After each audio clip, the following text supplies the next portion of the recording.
Good morning guys! Kamusta kayo? Ayun! So ngayon pupunta tayo sa BGC para maipakita ko sa inyo yung isa sa mga bike spots dito sa Manila. Nandito tayo ngayon sa Circuit Makati. Kung naaalala nyo, nag-rounds din tayo dito. Ito yung dinadaanan ko kasi pupuntang BGC. Mamaya ulit.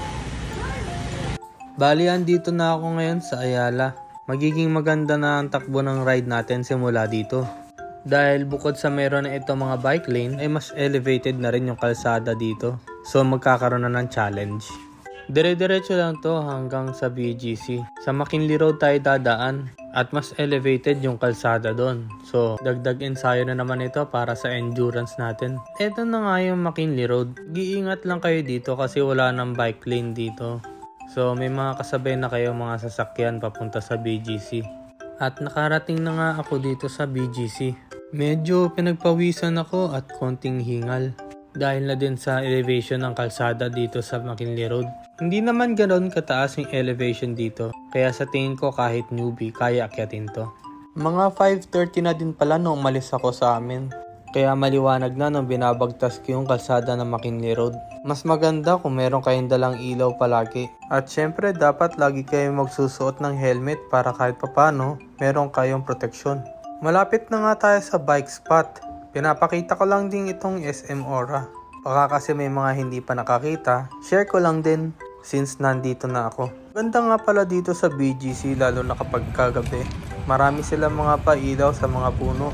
SM Aura. Eto na nga pala yung market.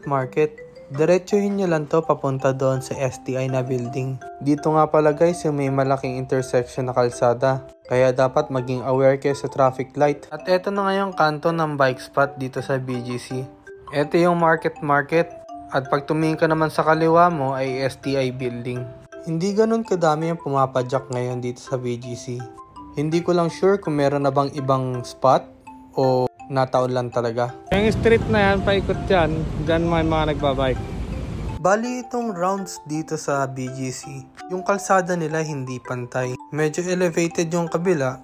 And yung other side of the road naman, patag or palusong. Ang ibig ko sabihin sa palusong ay parang kasing laki lang or kasing tangkad ng hamsa.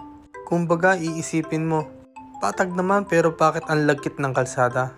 Ganon yung pakiramdam. Hindi rin ito katulad ng mga nauna kong napuntahan. Yung may mga harang sa kalsada para exclusive para sa mga bisikleta. Wala kasing harang dito kaya mag-iingat kayo. Dito na pala sa Toyota yung katapusan ng laps. So babalik ka na lang uli sa kabilang street. Siguro mga 2 kilometers ang total lap ng dalawang street. Yung mga school bus dito kakaiba nga pala. Ang school bus namin dati van lang o kaya parang jeep type. Dito bus. Ayun, pag nakakita na kayo ng mga yellow na bus, senyales na yan napasukan na ng mga bata. Usually pag patak ng 7 o'clock marami ng mga sasakyan dito. Pwede ka pa naman mag-ride pero delikado na kasi marami nga talagang sasakyan dito. At may bus pa. So guys, tapos na tayo mag-rounds dun sa lapses ng market. Pupunta tayo dito ngayon sa lugar ng mga bros. Surrendra High Street. Lakad lang tayo konti para medyo social tayo. Bali naglakad nga lang ako dito sa kahabaan ng High Street. Maganda rito, parang open mall. Maraming stores sa paligid. Pwede mo rin ilakad yung pet mo dito.